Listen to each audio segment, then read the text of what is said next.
Hello, everybody. So, the new expansion is officially out, and with it, the new neutral cards come along.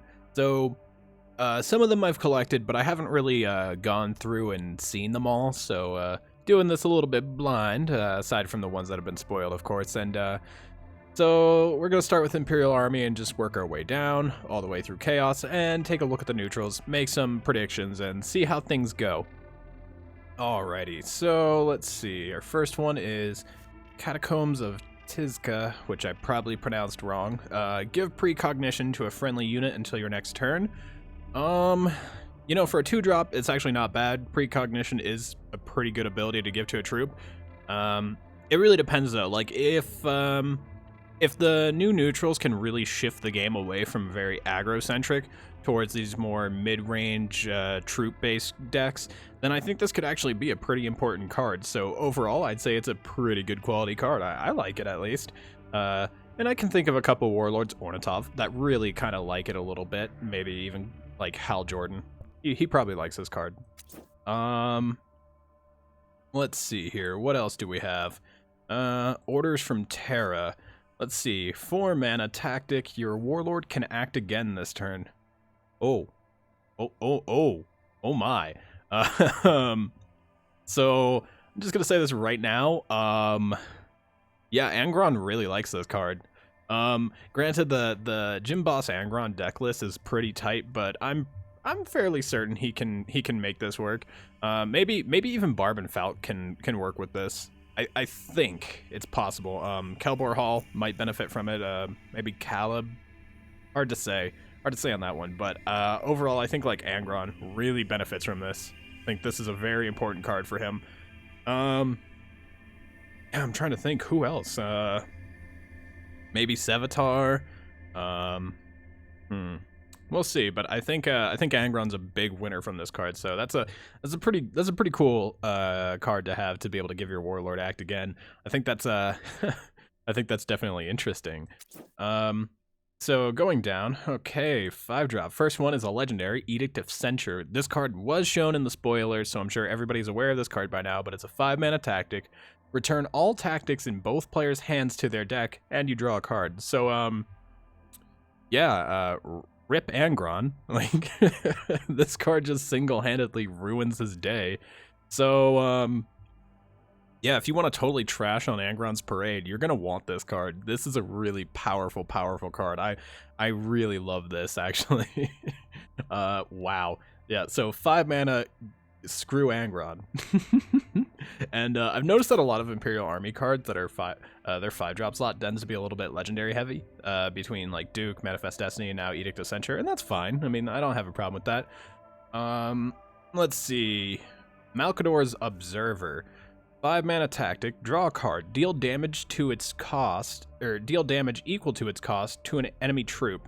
Okay, so this is like the Hammer Light, except for it's a little bit better because the Iron Hands, like their card, the Hammer, just it's a little bit eh. But I think this can give some neutral warlords a little bit more flexibility in being able to control a board, and this way they're not pigeonholed into like having to look towards like Araton for any sort of removal. Granted, Malkador's Observer isn't the most predictable thing, and its randomness can be a bit of a downgrade. But, it's fine if you're just not comfortable taking Aratan. I think this can work, maybe like some mid-range or like really like high-cost fatty list. So if you want to play like big Ornitov or something like that, Malkador's Observer could actually prove to be a very important card. But, outside of that, this also gives you means to deal with fat cards from like Night Lords, for example, like Kurz's Chosen. So this is nice. I actually really do like that card. Let's see, is that all? Oh, here's another one. Looks like this is the last one for Imperial. Orbital Bombardment. 10 mana. Deal 2 damage to a random enemy 5 times. Oh my. Wow. So Angron might like this card, but also I think notice how I'm talking about Angron a lot now. But ultimately, I think this is nice because this also gives neutral warlords a sort of like finisher, and even like legions that don't have a finisher, so things like salamanders Space Wolves that can fight for the board but don't really have a finisher. I think that they can now look to this as something, even if just as a one of. And I mean that's still 10 damage. So if you're against like an Angron or something and you just drop this on him, congratulations, you just did 10 damage to his face, and there's nothing he can do about it except for sit there and watch while you laugh. So I think this card is actually pretty great. Wow. This is a pretty insane card. I actually dig it. I dig it a lot. Woohoo! Yeah, I mean, wow. Okay, so it looks like we're moving over to the Mechanicum. So the first card. Oh, hey, here's one right off the bat. It's a 1-drop. Servo Automata. Let's see. 1 mana, 1/1. And for 1 energy, create a Mechadendrite in your hand. Overall, I don't think this card is really good. I mean, it is a vehicle, and they seemingly are pushing a lot of vehicle synergy and cards that benefit from you having vehicles. So this does change some things, but if there's anybody that I would say absolutely does benefit from it, it's probably Caleb. I mean, granted, Xenai is still kind of like a go-to thing for him, but, you can also have the added benefit of Servo Automata. Yeah, so it's good for Caleb. It's fine. Let's see. Oh, here's another one. Sekutari Axiarch. I think I got that right. So he's a 2 mana, 2/3 with Survivor 1. So already, wow, that's an incredible stat line, and that's pretty good. Friendly infantry troops have +1 damage. Now, granted, this doesn't benefit vehicles, Astartes, or Custodes, just infantry. So this guy's actually pretty powerful, and it's any friendly infantry. So, I mean, even like Ornitov really benefits from this card. Just be able to give 1 extra damage to everything. I think this is really good. I think this guy can really make a good mid-range game go. But there's other cards that benefit from him, like Last Tau. I think him combined with that is just a really devastating combo. And this guy's not easy to remove either. 2/3 with Survivor 1. Hell, maybe even like Neutral Numeon can really see its time to shine now with this. So I'm actually pretty excited about that card. Let's see. Here we are. Oh, hey, I have one of these. Sekutari Palasts.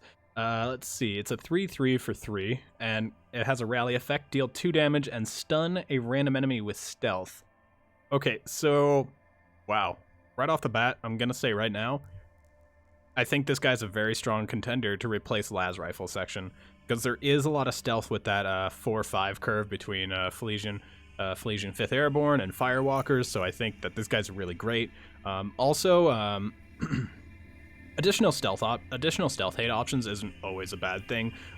This also gives some better ways to deal with my Falc combo. So if you want to shut me down, you probably want this card. Well, actually, I don't think it fully shuts me down, but it can come close. This is pretty good though. I really like this card. I think this card is probably one of the biggest winners right here. It's just extremely good. It can deal with a whole bunch of things. You can even hold it until like later in the game, and just drop that against like Conrad Kurz, who's in Night Haunter mode, and just stun his ass. So overall, great card, amazing. Oh, hey, look at that. We got more. Castellax. Let's see. It's a 4/5 for 4, and it's a vehicle, so no Malgator here, and attacks by itself at the start of its turn. So auto attack units aren't really that. They're not always the greatest thing in the world, but considering its stat line, among most 4-drops, I think this is actually a pretty good card. But I don't know, considering the fact, Sekutari is a thing, Last Tau might still just be the better choice over Castellax. But it's cool to see that. Let's see, Vorax. Alrighty, 4 mana, 3/4. It's got Flank and Bloodthirst. Wow. Okay, so this card, and it's also a vehicle. So this card right here is basically, your comeback mechanic if you don't really naturally have one. So now on 4, you have this mechanic where you can play this and really fight back to get the board. And given its stat line and its cost, I think it can usually trade up 2 to 1. Even if it trades 1 to 1, that's still fine. But yeah, I think that this is a pretty good card. I think it'll prove to be a very important card. I think this card will definitely see play. Beyond the shadow of a doubt, I think Vorax is Amazing card. That's gonna see play. Oh, we have even more. Okay, so I guess this is, yeah, they were saying this was like more Mechanicum centered, so that's pretty nice. Let's see, Yari Dominatar. Let's see, 5 mana, 6/4. So stat line is a little bit, because it's kind of easier to blow out. Typically, once you get to the 5 and up stages in mana, dealing 4 damage really isn't that hard. But for 4 mana, destroy an enemy vehicle. Yeah, I'm not too sold on this guy. Like, he's not bad. I just don't think. I'm trying to think of how to put this. I just don't think that. I don't think he has enough oomph on his own to really justify that, especially with a 4-cost ability to destroy a vehicle. Because right now, vehicles still aren't the most played thing in the world, but this could always be subject to change, so it's really kind of a dice roll on if he'll see play or not. But the 5-drop slot is really contested for neutrals as it is, as to what you should take, because, you know, I could take Forge Complex or, you know, anything else, really. So let's see here. Dekutari Hoplites. It's a 5 mana 4/6, so great stats. Infantry, so it can be Melgatord, but Rally, if you control a vehicle, gain front line. So this is more the vehicle synergy I was really talking about, and I think that this guy, you know, is really good. And if we go back a little bit, you know, Delta Psi, if you control vehicle, gain +2, and he has frontline normally. So I think that maybe vehicle-centric decks can see a comeback. And I think that they can start to happen, but granted, most vehicles tend to be pretty expensive, so it's nice to see we're getting some cheaper vehicle options coming into play. You know, between Servo and Vorax and Castellax. So we are getting some cheaper vehicle support, and I think that this can maybe be the start of vehicles really coming into their own here. So this is a very interesting card. I think it could actually see play. Let's see. Macro Tech Engines here. 6 mana 5/6. Rally gives shield to your vehicles. Wow, okay, and it's an infantry. So this card is basically like, please, this card is basically like, protect your vehicles from Durak Rask. But overall, I think it's actually pretty good. The only problem is, like I said, it's still a little bit too niche, where you have to have vehicles because it only gives shields to vehicles and not Mechanicum. So, you know, if we see more mid-range to big playstyles with vehicles, then yes, this card will be excellent. But until we really do see that, I think that this guy's going to be on the back burner for a little bit. But he is a good card. You know, his stats to cost are good, and his ability, if you do have the vehicles out to support it, even if just one, is pretty excellent. So maybe like on turn 10, you drop Vorax and then drop that guy, and suddenly, you know, you're looking pretty good. Granted, it is an infantry, but that doesn't really matter. You wouldn't want to Melgator that and be like, oh, okay, I'll just get more shields. Let's see, what else do we have here? Oh, Voltarax. Let's see, 7 mana 6/9. So wow, those are some good stats, real good stats, and it has flank, so this makes it a little bit more efficient. So I'm liking this already. That's a really good unit. This is like, okay, you played a fatty, I too will play one. Now it does have a backlash that does need to be considered, however.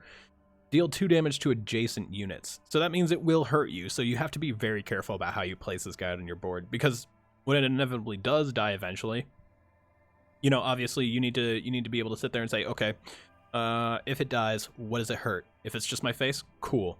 But I don't want it, you know, damaging my entire board and ruining my everything. So, you know, this guy is a little bit of give and take. I think this card is actually very, very powerful, you know, especially for a 7-drop. I think, you know, 7-drop vehicles tend to be a little bit awkward, and I think this guy really, really fills that gap of just being good.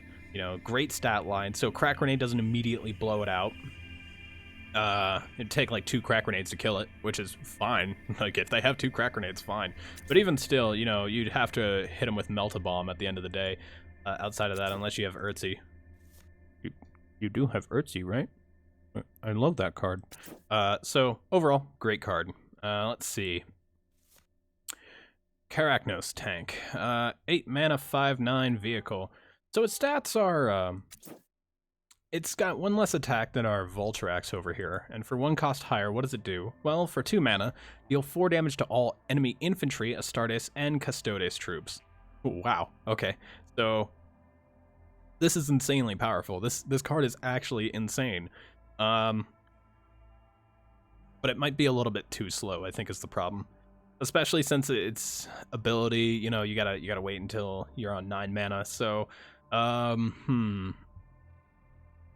really not sure if this card will see play. I personally don't think so, but I think it is a good card. So, you know, don't discount that, but just understand that I think it's good. I just don't think it's competitively good. I think it's kind of just there, which isn't a bad thing, but, you know, it's also just kind of, well, you know. But still, let's see, is that it? Yeah, I think so. So overall, a really strong showing of the neutral cards for Mechanicum.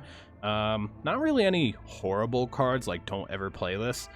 Most of them are, you know, good or a little bit situational. I think my only least favorite is probably Karaknos Tank. I think that's the only one I really don't like, but otherwise I like what I see a lot. I think they have this great synergy that's really starting to come into their own, and I can really appreciate that.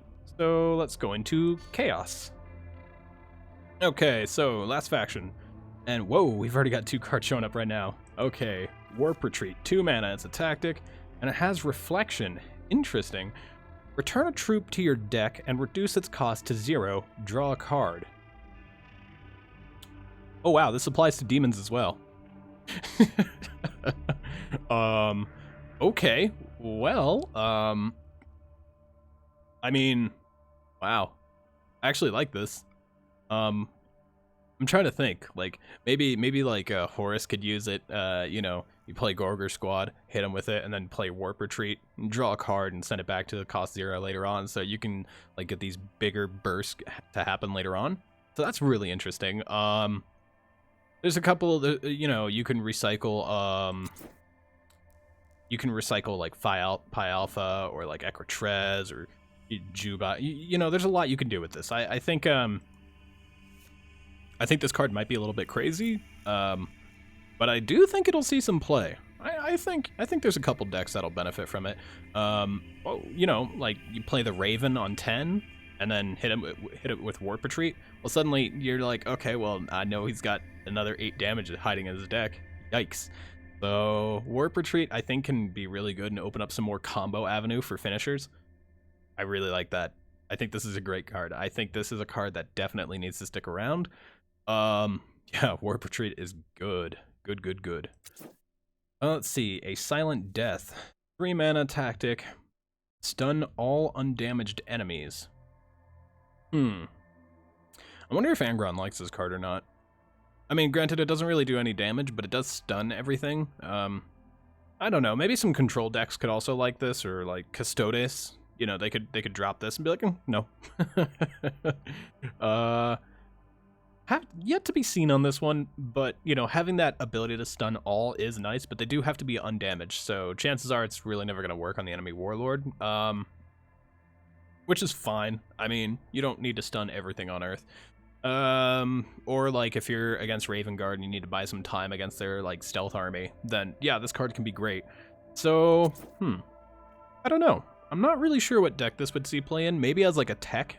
You know, like you take as a 1-of and you just tech it in if you start seeing a certain amount of things, then this card could definitely be great. So we'll see how this goes. Let's see, Grey Prophets. Here's one. Let's see, Grey Prophets, Civilian Psychers. Okay, 4 mana, 3/4 infantry. Let's see, and for 1 energy, reveal a random card in your opponent's hand. If it's a tactic, create a copy in your hand. Holy crap, this is actually really good. So first off, these guys have a great stat line. Most 4-drops in Chaos are around that, like, 3 to 4 health mark, which is fine. And at 3 damage, it's still respectable, but, you know, Priest of Thoros and Tancred are really not that great. Telath is basically out of the game. Lidgardus Cultus is okay, but Grey Prophets, like, these guys demand immediate removal, because first off, even if they don't hit a tactic, they give you information about what your opponent has in hand, and you can really prepare for that a lot better. And I really like that. But second off, if they steal your like Spirit of Vengeance or your Pride of the Emperor, you are in some trouble, man. Like that's not good. Or your Contrador. Yeah, you gotta be careful about that. I think these guys are good. I think these. I don't think every deck will run them, but I think that there's definitely some decks that'll really benefit from them. And they do basically demand immediate removal, which is nice. Let's see. Oh, we got a new legendary for Chaos. Let's see. Pyramid of Photep. Let's see. 5 mana. 5 mana, 2/8. It has Ward. Okay. Can't attack. Alright, it is a structure. Relentless. Add a random tactic to your hand. Holy crap. This is like Mount Pharos. It's just one cheaper, a little bit beefier, and it has Ward. This is amazing, actually. I really like this card. I think almost anybody can really run this. I think it just really depends on what the archetype of deck you're running. So like if you're running aggro, you might not run this, or you might even. But if you're running like mid-range or like some sort of like control thing, I think that this could be really good. Granted, combo decks are gonna be like, I don't need Pyramid, but I think this card is hot. This is a really, really good card. Wow. Okay, let's see. So it looks like all their cards so far for Chaos are pretty good. Triumph of Chaos. 5 mana, give a mark of Chaos to your non-demon troops. Never mind, this card sucks. So, problem. You have to have a board. And not everybody can really do that. The other thing is, marks of Chaos on their own aren't really the greatest thing ever. But even still, for 5, no. I'm sorry, but no. I can't do that. I think even Emperor's Children can do that cheaper. I think they have a card that literally does that. It's just cheaper. So that card, Okay, and I guess that's it. So only one really terrible card.